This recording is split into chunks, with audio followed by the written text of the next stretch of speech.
더불어민주당 전당대회 돈봉투 살포 과정에 관여했다는 혐의를 받는 이성만 의원이 오늘 오전 검찰에 출석했습니다. 이번 수사가 시작된 이후 현직 국회의원 조사는 오늘이 처음인데요. 이 의원은 검찰 수사가 미리 짜인 각본이라면서 혐의를 전면 부인했습니다. 한편 코인 논란으로 민주당을 탈당한 김남국 의원으로 추정되는 인물이 가평휴게소에서 한 차량 앞에 서 있는 모습이 포착됐는데요. 두문불출하고 있는 김 의원을 둘러싼 추가 의혹 그리고 당 상황까지 두루 짚어보겠습니다. 김병민 국민의힘 최고위원, 김수영 전 양천구청장 두 분과 함께합니다. 어서 오십시오. 안녕하세요. 안녕하십니까? 자, 이성만 의원 오늘 출석을 하면서 짧게 입장을 밝혔는데 일단은 혐의는 전면 부인하는 모습이었습니다. 어떻게 들으셨는지요? 네, 민주당을 탈당한 무소속 신분일 텐데요. 오늘 얘기하고 있는 것처럼 아무런 죄가 없고 문제가 되지 않는다면 왜 민주당을 스스로 떠났는가에 대한 의문이 해소가 잘 되지 않습니다. 관련된 녹취록들이 공개가 되면서 강래구 전 감사 등이 얘기했던 대화 녹취록에 이제 성만이 형 등에 대한 내용들까지 있는데 본인에게 제기되고 있는 의혹들은 모든 것들을 다 부인하고 오히려 검찰 탓, 또 그 내용들을 보도한 언론 탓을 하고 있거든요. 수사는 수사대로 진행이 돼서 이제 조사가 되고 있기 때문에 최종적으로 수사 결과를 봐야겠습니다만 아주 만약 지금까지 나와 있는 의혹이 모두 사실이라면 오늘 포토라인에서 얘기했던 일들을 어떻게 책임질 것인지가 궁금합니다. 일단 정치인으로서 그런 녹취가 공개된 것만으로도 고개 숙여야 될 일인데 너무 언론 앞에서 적반하장의 모습을 보이는 것은 아닌지 생각이 들었습니다. 예, 전반적인 내용 어떻게 들으셨는지요?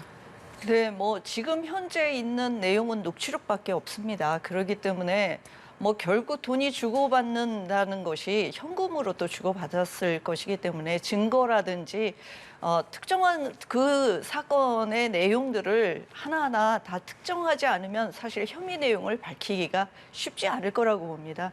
지금 수사가 이제 시작이기 때문에요. 이성만 의원 입장에서는 녹취록 외에 다른 증거나 다른 내용들이 나오지 않는 한 그 부분에 대해서 전면 부인할 수밖에 없다. 실제로 또 그것도 알 수는 없습니다. 실제 돈을 주고받았다라는 것이 전당대회에서 돈봉투를 살포한 것이 아니다라고 당사자는 그렇게 얘기를 하고 있기 때문에요. 그 부분은 수사 내용을 좀 지켜봐야 될 내용이다. 사실은 너무나 많은 의혹 보도들 때문에 좀 여론 재판도 있었기 때문에 탈당할 수밖에 없었던 사정들도 있습니다. 지금 시기에 국회의원이 탈당을 했다라고 하는 것은 정치적으로는 내년에 출마할 수 없다는 거거든요. 정치적으로는 이미 사형 선고를 받은 거나 마찬가지입니다. 그렇기 때문에 굉장히 좀 격앙되어 있지 않는가라는 생각이 듭니다. 만약에 억울한 것이라면 또 이 수사 과정을 통해서 밝혀야 될 부분이라고 생각을 합니다. 예, 전반적인 이제 총평을 여쭤본 건데 오늘 입장을 밝힌 것을 좀 상세히 들여다보면 앞서 구청장께서 여론 재판이라는 표현하셨는데 이성만 의원도 그런 표현을 사용하기도 했고요. 또 특히 녹취록 편집에 의도가 있다 이런 언급도 있었거든요. 그러니까 이 보도를 한 언론에 대한 탓을 한 것이겠죠. JTBC가 주로 이 녹취록을 보도했는데 그럼 전형 뉴스를 통해서 보도한 JTBC가 의도를 가지고 이런 녹취록 등을 편집했다는 것이냐라고 이성만 의원에게 묻지 않을 수가 없습니다. 국민들께서 또렷이 들었던 것은 이정근 부총장이 참 정치인으로 해서는 안 될 정도의 발언들을 여과 없이 했던 내용들이 드러났고요. 영길이 형이 많이 처리했더라고. 성만이 형이 중간에 연결해줘서 이런 내용들이 고스란히 드러났던 정황들을 보게 되면 돈봉투를 통해서 지난 전당대회에 불법 선거를 했을 거라는 개연성을 추정하는 건 매우 당연한 일일 겁니다. 또 그런 내용들을 보도하게 되는 건 언론의 책임이라고도 생각하고요. 과거 조국 전 장관 사태가 불거졌을 때도 문제를 인정하기보다는 검찰 탓과 언론 탓을 하면서 오히려 스스로의 도덕성을 무너뜨리게 됐던 모습들이 나타나는데 겸허하게 관련된 내용들을 다른 탓을 하지 말고 그 제기되는 의혹들이 왜 사실이 아닌지를 보다 객관적으로 납득 가능한 상식선의 설명들이 우선돼야 되는 것은 아닌가라고 생각합니다. 예, 말씀하신 설명적인 부분들 오늘 검찰이 여러 가지 좀 질문을 던질 것으로 보이는데 특히 어떤 부분을 좀 집중적으로 들여다볼 것으로 예상을 하시는지요? 강래구 씨가 구속이 돼 있죠. 그리고 이 모든 것들은 이정근 부총장이 구속되고 그 녹취를 통해서 촉발된 것 아닙니까? 이미 이정근 부총장도 1심에서 징역 4년 6개월의 중형이 선고돼서 구속이 돼 있습니다. 이정근 부총장이 처음에 수사를 받고 재판받을 때에는 관련된 거의 모든 혐의를 부인합니다. 근데 검찰에서 3년을 구형했는데 오히려 재판부가 그것보다 훨씬 더 과한 4년 6개월의 중형을 선고했던 건 드러난 혐의와 정황 증거들이 있음에도 불구하고 모든 것들을 부인했다는 이유거든요. 강래구 씨도 본인의 녹취가 있고 이정근 씨도 마찬가지인데 그러한 내용들을 바탕으로 조사가 이뤄질 때 객관적인 물증들에도 불구하고 끝끝내 부인하게 된다면 결국 법적 처벌의 수위는 더 커질 수밖에 없을 거라 봅니다. 핵심은 이정근 씨와 강래구 씨 등 녹취의 당사자들이 그 내용들을 어디까지 검찰에 진술했을지가 핵심일 텐데 알려지고 있는 내용들은 없는 터라 아마 오늘 그 내용들을 좀 맞춰보는 자리가 아닐까라고 생각합니다. 예, 저희가 지금 짧게 이야기하는 동안에도 녹취록 이야기가 굉장히 많이 나왔는데 이제 오늘 이성만 의원 녹취록에 편집이 있었고 의도가 있었다라고 말을 했지만 그럼에도 불구하고 이제 녹취록이라는 존재가 있기 때문에 실질적으로 좀 혐의를 피하기 어렵지 않을까 이런 지적도 있습니다. 어떤 네. 말씀하시겠습니까? 여론이 굉장히 격앙됐었던 것은 녹취록의 내용을 보면은 다들 좀 경악할 정도로 실제로 돈 봉투가 오고 간 것처럼 들려집니다. 그리고 실제로 그때 전당대회에 뭐 전후 과정이 있었기 때문에 그런 맥락에서 돈 봉투가 주고받은 거 아니겠느냐라는 추측을 할 수밖에 없었습니다. 그렇기 때문에 이성만 의원과 오늘 이제 강래구 전 감사협회 회장 그리고 또 구속된 이정근 전 지역위원장 이런 분들과의 내용들을 그 진술하는 내용들을 좀 맞춰보고 그리고 실제로 더 중요한 거는 증거입니다. 증거로 요즘에는 세상이 좋아져서 핸드폰의 위치 추적까지도 다 됩니다. 그럼 돈을 주고받았다 그러면 어느 날 언제 받은 사람이 그 자리에 갔었는지 이런 것들도 특정할 수 있다고 봅니다. 그러면은 수사 과정들을 지켜보고 또 그거의 사실관계를 확인된다면 오늘처럼 이성만 의원이 또 말씀하신 내용도 저는 본인 당사자가 또 책임져야 될 부분이기도 하고요. 그리고 실제 또 그게 아니라고 한다면 또 뭐 돈을 주고받는 것이 아니거나 또는 전당대회하고 전혀 무관한 내용이라고 하면 또 다른 또 후폭풍이 일지 않을까라는 생각이 듭니다. 예, 검찰이 지금 현역 의원 숫자와 신원을 특정한 것으로도 전해지고 있는데 이제 네. 앞서 돈을 주고 받았다라는 네, 표현을 네, 하셨는데 이제 수수자로도 칼끝이 향한다라고 하면 네. 앞으로 좀 상황이 어떻게 전개될 것인가라고 봤을 때 이제 민주당에서 좀 대응 지침이라던가 이런 가닥을 잡은 게 있을까요? 굉장히 지금 심각한 상황입니다. 민주당 내부적으로는 지금 사실은 술렁술렁하고요. 내년 총선을 앞두고 있기 때문에 뭐 10명이다, 20명이다라고 하는 그 지역 내에서는 이미 또 다른 출마자들이 또 준비를 하면서 그 내용 자체를 또 증폭시키지 않겠습니까? 그래서 이 내용이 한꺼번에 나오는 것도 아니고 돈 받은 사람을 특정해서 시기마다 연말까지 계속 나올 것이다 라는 얘기들이 지금 돌고 있는 상황입니다. 그렇다고 하면 민주당으로서는 굉장히 좀 어렵고 뭐 여러 가지로 힘든 시기에 지금 현역 의원들이 내년에 출마하는데도 상당히 많은 어려움이 있을 것이고요.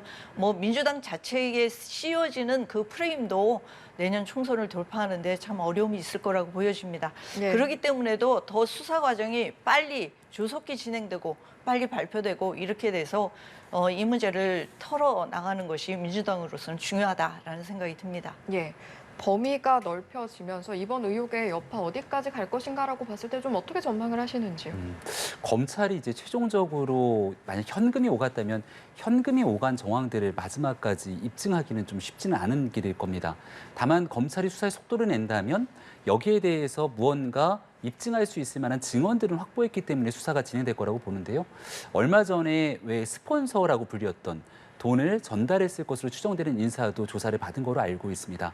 그런 인사들이 돈을 건넸던 내용들까지 입증이 된다면 돈을 받았기 때문에 받은 돈을 어딘가 썼던 내용들을 증언을 통해서 입증하고 그 내용들을 맞춰가는 건 수사의 기본일 거라 보거든요. 그러니까 정치적인 행위가 아니라 대한민국의 민주주의 과정의 한복판에 있는 전당대회에서 이른바 돈 봉투로 매수를 하려고 했던 건 심각한 문제이기 때문에 아마 검찰이 어느 정도의 증거력을 갖고 수사에 나서는지 그 내용 좀 차분히 지켜봐야 된다고 생각합니다. 예, 알겠습니다. 이제 이성만 의원 출석을 기점으로 해서 이제 저희가 돈봉투 의혹의 파장을 쭉 한번 짚어본 건데 최근에 민주당을 탈당한 인물 또 있죠. 김남국 의원인데 어제 좀 목격담이 전해져서 화제가 됐더라고요. 이거 네. 어떤 상황인 겁니까? 글쎄요. 참 대선 주자급의 관심이에요. 그 가평 휴게소에서 사실 사진이 예, 또 물론 포착이 추정되는 돼서 인물이긴 많이 합니다만, 예. 알려지고 있는데 예. 사실 뭐 이걸 가지고 뭐 도피라고 볼 수도 없고요. 아마도 지금 너무나 관심이 증폭이 되고 있기 때문에 당사자로서는 굉장히 힘든 시간이었을 것 같고요. 조용히 좀 쉬고 머리를 식히고 앞으로의 향보에 대해서 고민하는 시간을 가지려고 했던 게 아닌가라는 생각이 듭니다. 그런 것조차도 뭐 한가해 보인다 이렇게 말씀하시면 그건 너무 가혹하지 않은가라는 생각이 들고요. 네. 김남국 의원 입장에서는 지금 뭐 탈당한 것도 아까 말씀드렸지만 저는 뭐 당에서 아예 출당까지 했었어야 되지 않나라는 생각이 드는데 그것조차도 결국 탈당이나 출당이나 내년 선거에 나오지 못한다는 얘기고 정치인으로서는 사형선고나 마찬가지인데 여러 가지 의미에서 좀 자기 자숙하고 또 자신을 돌아보는 그런 시간을 가지려고 한 게 아닌가라는 생각이 듭니다. 예. 그러니까 상황이 상황이다 보니까 이게 김남국 의원이 맞다면 그 옆에 있는 인물은 또 누군가 이제 이런 궁금증도 다들 많던데 지금 말씀하신 것처럼 머리 좀 식히러 간 거면 구청장께서 추정하시기로는 뭐 지인 정도로 예측을 저는 하시는 그렇게 겁니까? 봅니다. 보좌관이거나 지인이 아닐까 저는 그렇게 생각하고 있습니다. 예. 네. 가평 휴게소에서 김남국 의원으로 추정되는 인물이 목격이 됐고 지금 상황을 바라봤을 때 네. 어떻게 바라보고 계실지도 여쭤보고 싶네요. 김남국 의원의 일거수일투족이 다 비판받을 수밖에 없겠죠. 어제는 5월 18일 5.18 광주 민주화운동의 43주년 기념식이 거행됐기 때문에 민주당 의원들, 국민의힘 의원은 거의 전원이 다 참석을 했고요.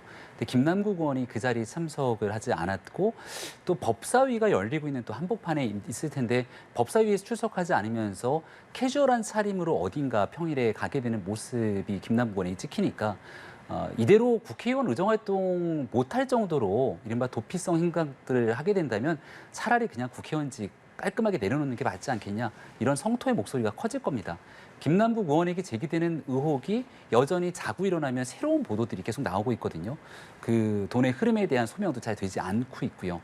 그렇다면 본인이 김어준 씨가 유튜브에 간간히 나와서 본인에게 유리한 내용들만 일방적으로 제시하고 전달하는 것이 아니라 억울하고 소명하고 싶은 내용이 있으면 연합뉴스 TV를 비롯한 수많은 언론들이 요청할 텐데 어디에도 나오지 않지 않습니까?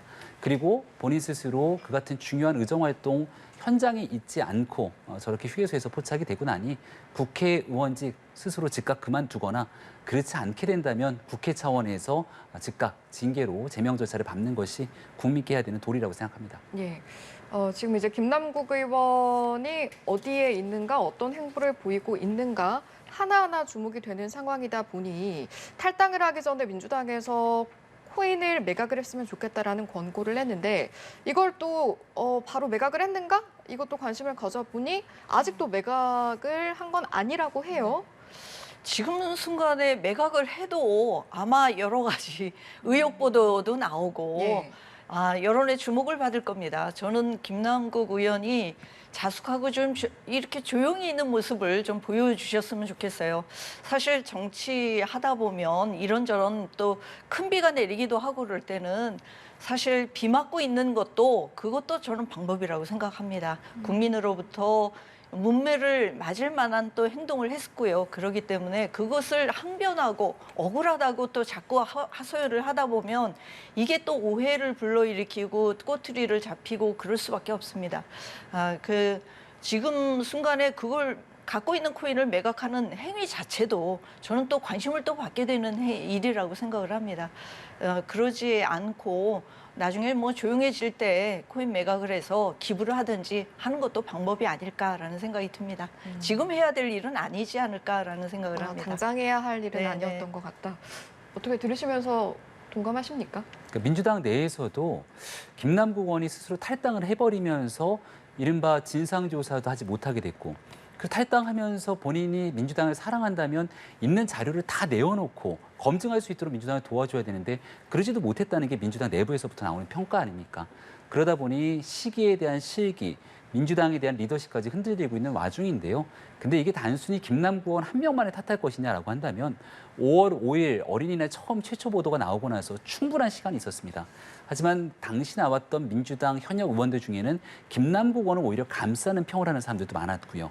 그리고 나서 이 김남국 의원에 대한 징계 절차를 머뭇머뭇하는 기간 동안 오히려 김남국 의원이 편안하게 무소속으로 이른바 도망갈 수 있는 뒷문을 열어준 것 아니냐는 비판에 놓여 있기도 하거든요. 아마 민주당도 현재 상황에선 김남국 의원 여파가 워낙 크다 보니까 윤리위에 제소를 하는 등 조치를 취하려고 하는 것 같은데 단순하게 윤리위에 밀어놓고 국회 차원의 하세월로 흐르다 보면 절대적인 정리가 안 되기 때문에 즉각적으로 좀 여야가 힘을 합쳐서 의정활동을 할 수 없는 현재 이른 김남국 의원 국회 제명 여기에 신속하게 대응하는 것이 전공법이라고 생각합니다. 예. 이런 상황에서 국민의힘 코인게이트 진상조사단 오늘 위믹스를 발행을 한 위메이드를 방문을 했습니다. 네. 구체적으로는 어떤 부분을 확인하러 방문을 했다고 보면 될까요? 김남국 의원이 굉장히 많은 코인에 손을 댔는데요. 이 위메이드가 발행하는 위믹스라는 코인은 이른바 P2E, 게임을 하면서 돈을 버는 코인이고 예. 그리고 이런 코인들에 투자해서 굉장히 막대한 수익을 거뒀다는 것에 대해서 국민들이 의구심을 갖고 있고 또 의아해하고 있죠. 관련된 현황 이제 하나하나 자세히 찾아가서 보고도 받고 또 위메이드 대표로부터 관련된 현황들에 대한 보고를 받으면서 순차적인 활동들을 시작하는 것으로 보입니다. 워낙이나 전문적이고 복잡한 영역이 있기 때문에 지금 다양한 코인에 투자하면서 클레이페이 토큰이라고 하는 코인에는 심지어 투자를 하고 급격하게 올라갔던 금액이 휴지 조각처럼 돼버리게 되는 기이한 상황까지 나타나는데 여기에 대해서 일부에서는 자금 세탁에 대한 의혹들까지 계속 쏟아져 나오고 있거든요. 이거 이제 하나하나씩 흐름에 따라 쫓아갈 필요가 있기 때문에 가장 처음 촉발됐던 문제인 이 위메이드를 방문해서 여기에서부터 새로운 내용들을 보고받고 어떤 식으로 이 문제의 근본적인 원인을 쫓아갈지 지금 당 특위가 열심히 일을 하고 있다 생각합니다. 예. 민주당은 이제 당초 진상조사를 시작을 하고 뭐 추가 조사를 한다라고 했다가 또 사실상 쉽지 않을 것 같다. 이제 이런 식으로 좀 전개가 되어가고 있는데 앞으로 어떻게 대응한다는 방침인가요? 예, 뭐 민주당에서 직접적으로 조사단이 있어도 조사를 하기는 쉽지 않습니다. 지금 이제 김남국 의원이 자료 제출을 또 안 했다라고 하기 때문에 뭐 수사기관도 아니고요. 국회의원들이 하기는 쉽지 않을 거라고 보여집니다. 수익을 얻었다고 하지만 사실 그건 팔았을 때 갖고 있는 거죠. 팔았을 때 수익으로 현금으로 뭐 받아서 갖고 있는 상태는 아니지 않습니까? 다만 이제 뭐 위메이드를 방문하고 했던 것은 이해 충돌의 여지가 있는지 윤리특위에서 실제로 심사하거나 조사를 할 때 이해 충돌의 여지가 있는지를 보기 위함이 아닐까라는 생각이 듭니다. 내부 정보를 얻었거나 또는 어떤 그 위메이드를 통해서 그 불법적인 어떤 불법 거래는 아니다 할지라도 뭐 내부 정보를 얻었다든가 뭐 이런 내용들을 좀 알아보고 이해 충돌 여부가 만약에 있다고 하면 윤리특위에서 뭐 제명까지도 갈 조치라고 생각을 합니다. 그렇기 때문에 아마 조사는 할지 모르겠는데 글쎄요, 그것 또한 또 수사기관에서 여러 가지 자료를 놓고 수사를 해봐야 될 일이 아닐까 싶고요. 너무 성급하게 그 결론으로 몰아가는 게 아닐까라는 또 걱정과 우려도 있습니다. 예. 그동안 윤리특위에서 그 이제 4단계가 있는 건데 네네. 제명까지 간 사례가 있습니까? 그동안에 제명까지 간 사례 한 번 있었죠. 김영삼 대통령. 네, 예전에 그것도 굉장히 오래전입니다. 국회의원의 윤리특위에 제소가 됐어도 실제로 국회의원들이 국회의원을 제명하고 자른다는 일은 굉장히 어려운 일입니다. 왜냐하면 의원 한 분 한 분이 헌법기관이고 선출된 분들입니다. 국민에 의해서 선출된 분들을 제명까지 간다는 거는 글쎄요, 저는 좀 그건 너무 좀 심한 일이 아닐까. 국민들이 선출해서 표로서 뽑은 사람들을 다른 다수의 국회의원들이 그걸 윤리적으로 심판한다는 것인데 제명까지 간 사례도 뭐 아까 김영삼 대통령 있었다고 하지만 그건 정말 뭐 유신 시대나 그때 있었던 일이지 지금은 뭐 그 정도의 상황은 아니라고 보고요. 여러 가지 제명에 대한 논의, 저는 출당까지도 주장하는 사람이지만 제명에 대한 논의는 좀 더 신중하고 또 여러 가지 이것 또한 전례가 되기 때문에 여러 가지를 좀 논의해야 될 부분이 아닐까라는 생각이 듭니다. 네. 윤리특위에서 여러 가지 절차상의 문제를 얘기를 하는데요. 절차에서도 심사를 해야 되는 자문위를 거쳐야 되는 게 있고 거치지 않아도 되는 것이 있습니다. 그런 걸 가지고 무조건 빨리 하자, 빨리 해서 여론재판처럼 국회의원들이 심판하자라고 하는 거는 좀 성급하지 않은가라는 생각이 듭니다. 예, 방금 이제 절차에 대한 말씀은 국민의힘과 민주당의 어떤 의견 차이를 지적하신 것 같기도 한데요. 일단 제명해야 한다라는 게 네. 국민의힘 입장인 거잖아요. 김남국 의원의 자진 사퇴가 제일 깔끔한 방법이죠. 왜냐하면 윤희숙 의원 같은 경우가 본인 얘기가 아닌 부친의 부동산 의혹이 불거졌을 때 이런 의혹을 받는 것만으로도 국회에 대한 도덕성 문제가 불거질 수 있으니 국회의원직을 내려놓고 깨끗하게 소명하겠다라고 하고 부친의 재산, 그 부동산을 매각해서 오히려 일부 환원하게 되는 책임지는 모습들을 보여줬던 예가 있습니다. 윤리특위에서 제명이라고 하는 가장 강력한 중징계 절차를 하겠다고 같이 여야가 힘을 모으면요. 그 제명 절차가 국회 본회의에서 방망이를 두들기게 되면 역사의 오점이 남게 되기 때문에 의결 전에 스스로 자진 사퇴해서 국회의원직을 내려놓은 국회의원들의 선례들도 있습니다. 지금 하세월도 그냥 윤리특위가 구성되고 자문위원회에 자문을 받는 기관들을 거치고 이미 제소돼 있는 많은 사람들의 형평성을 갖춰서 A 의원, B 의원, C 의원 다 같이 하자 그러면 내년도 총선까지 금방 시간이 지나가서 김남국 의원에게 면죄부를 주는 꼴밖에 안 될 겁니다.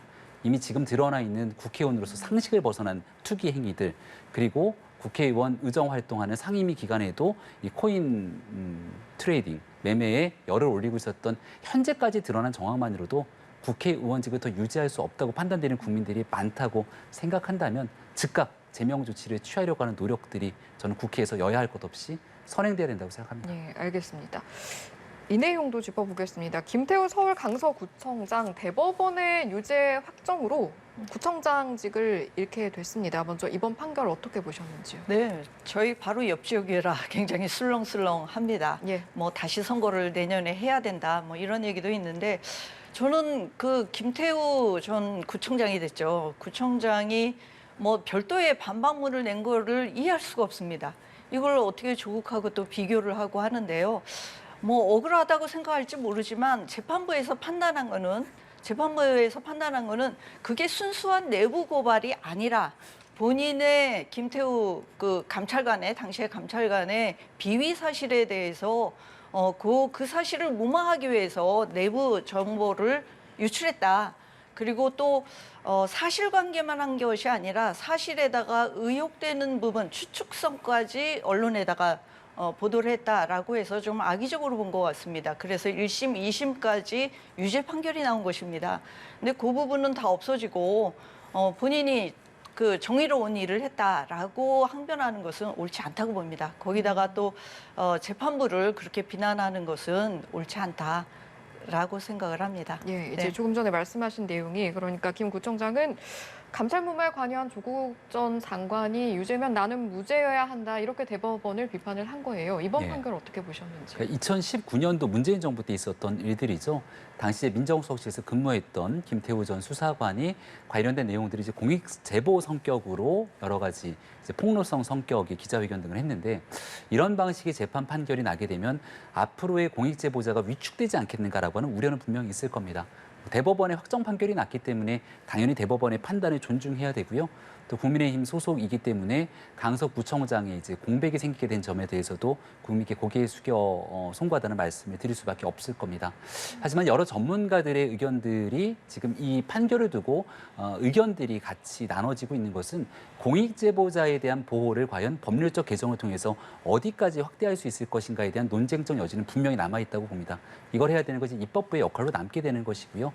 일단은 앞서 다시 말씀드린 것처럼 강서구청장 공백 사태로 된 일에 대해서 추가적인 문제가 발생하지 않도록 더 노력하겠다는 말씀을 드리겠습니다. 네, 김태우 구청장이 이제 이번 재판을 가리켜서 정치적 재판이다 이러면서 반드시 돌아오겠다라고 입장을 밝히기도 네. 했는데 최근에 이렇게 반드시 돌아오겠다, 뭐 잠시 떠나겠다 이런 입장을 듣는 일이 좀 잦아진 것 같습니다. 네, 저는 잘못된 태도라고 봅니다.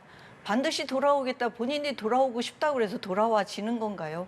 국민들이 또 심판을 하기도 하고요. 국민들이 또 선택하는 것입니다. 또 저는 김남국 의원도 마찬가지였습니다. 다시 돌아오겠다, 뭐 잠시 떠난다 이런 정치인들의 발언들이 국민들이 봤을 때는 오만하게 보인다라는 생각이 듭니다. 그 김태우 구청장도 마찬가지입니다. 다시 돌아온다 이런 발언들이 국민들이 봤을 때는 오히려 정말 사죄하고 그리고 반성하겠다라고 얘기하는 것이 우선일 거라고 보여집니다. 예. 정치인들의 이런 태도들은 잘못됐다고 보여집니다. 오만합니다. 아쉬운 태도였다라고 말씀해 주셨는데 어떻습니까? 김태우 구청장을 떠나서 요즘에 이런 정치인들의 모습들, 뭐 탈당, 복당도 그렇고 본인 자체가 의견 표명을 하는 것도 그렇고요. 네, 어떻게 좀 구청장님 바라보시는지. 의견에 전적으로 공감하고요. 잘못된 일들이 있을 때는 겸허하게 고개 숙이고 반성하는 일이 우선돼야 됩니다. 여기에 대한 전제 조건 이런 걸 달 이유가 없다고 생각하고요. 본인이 억울하다고 판단되는 부분에 대해서는 시간이 지나게 되면 역사가 또 판단하고 평가할 겁니다. 또 정말 억울한 부분들이 있다면 주변에서 그런 얘기들을 목소리를 보태줄 거고요. 김태우 구청장에 관해서는 앞서 설명드린 것처럼 공익제보자 성격에 대한 여러 가지 얘기들을 본인이 이야기하지 않더라도 주변에서 어떤 부분의 입법적 조치들이 필요한지 또 여기에 대한 판단에 대한 대법원의 판단은 어떻게 받아들여야 되는지에 대한 고민들이 있을 텐데 적어도 김태우 구청장 본인은 국민께 고개 숙이고 강서구청장으로서의 직분을 다 수행하지 못했기 때문에 그 공백이 발생된 일에 대해서 송구하다라고 고개를 숙이는 일이 우선돼야 된다고 생각합니다. 예, 알겠습니다.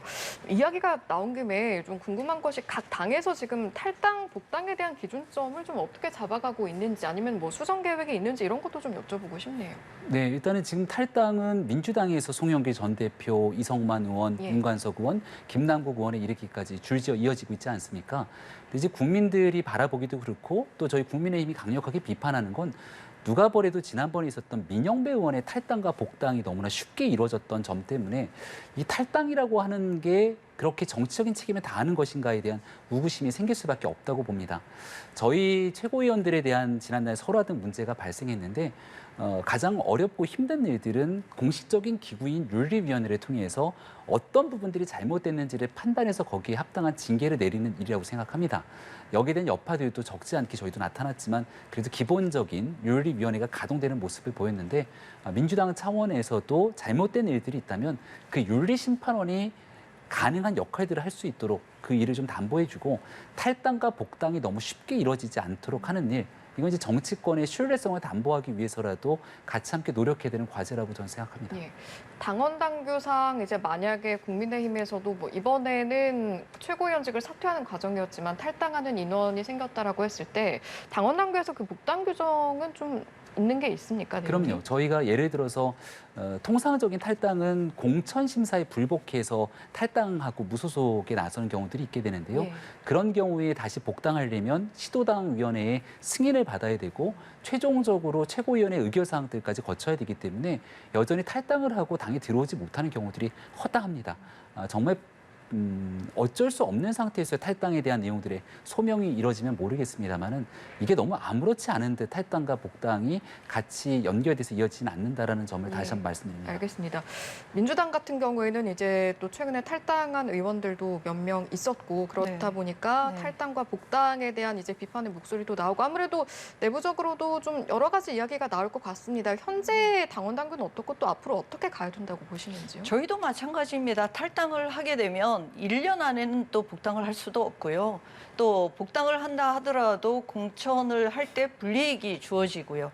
뭐 마찬가지로 탈당해서 복당할 때도 심사하고 시도당에서도 심사하고 또 더 중요한 때는 또 지도부까지도 최고위원회에서 결정을 내려야 그래야지 복당이 가능한 겁니다. 그렇기 때문에 사실 복잡한 경우도 많습니다. 그러니까 일반 당원들 중에서 여러 가지 이유로 탈당했다가 다시 복당하려고 하시는 분들도 있어요. 뭐 화가 나서 도저히 이 당에 못 있겠다 하고 탈당계까지 제출했는데 뭐 다음 선거 때는 그래도 그분이 어디로 가겠습니까? 다시 또 복당하려고 하는데 그런 복잡한 절차들 때문에 복당하지 못하는 분들도 계십니다. 근데 이제 특정한 이제 정치인들 뭐 비리라든지 뭐 공천 내 불복해서 나간 분들 때문에 이 탈당과 복당의 절차가 이렇게 복잡하게 이루어져 있는지를 잘 모르시는 분들이 많은데 민주당도 마찬가지고요. 다만 정치인들에 대해서 이런 어떤 이 비리 내용이라든지 부정의 내용이라든지 이런 것들은 좀 더 신중하게 정치적으로 해석하지 말고 국민들의 눈높이에서 판단하는 것이 필요하다라는 생각이 듭니다. 알겠습니다.